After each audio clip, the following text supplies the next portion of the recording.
Global stock markets went up after the US and China agreed to cut tariffs on each other's goods for 90 days, easing their trade tensions. US tariffs on Chinese imports will drop from 145% to 30%, while China will reduce tariffs on US goods from 125% to 10%. Though 30% is still considered high, the cuts are bigger than expected, according to correspondents. US markets are set to open at 2:30 BST, and business editor Simon Jack says the S&P 500 is expected to open higher than it did before Trump's so-called Liberation Day. Meanwhile, Hamas is expected to release Israeli-American hostage Eden Alexander later today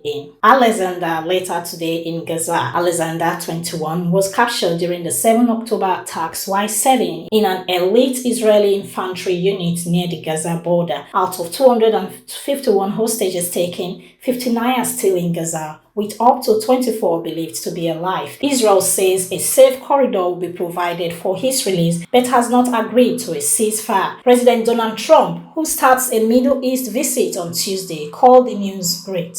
A UN-backed report warns that all 2.1 million people in Gaza are at serious risk of famine and face extreme food shortages as Israel's blockade on humanitarian aid continues. The Integrated Food Security Phase Classification (IPC) said the situation has worsened since October 2024. Though famine is not officially declared, the risk is growing. A temporary ceasefire between Israel and Hamas brought slight relief, but the return of fighting and a new aid blockade since early March reversed those gains. Currently, 244,000 people in Gaza are facing catastrophic levels of hunger, while around 93% of the population is going through severe food insecurity. And lastly, on global news, voting has ended in the Philippines' large midterm elections, which could affect the ongoing rivalry between the Marcos and Duterte political families. Senate races are a key focus, with candidates backed by President Ferdinand Bongbong Marcos Jr. competing against those supported by Vice President Sara Duterte. If Marcos' allies win more seats, it could help him try to impeach Sara Duterte over alleged misuse of public funds, blocking her from running for president in 2028. Voters also choose members of Congress, governors, mayors, and city councillors. Polls closed at 7 p.m. local time, with unofficial results expected soon.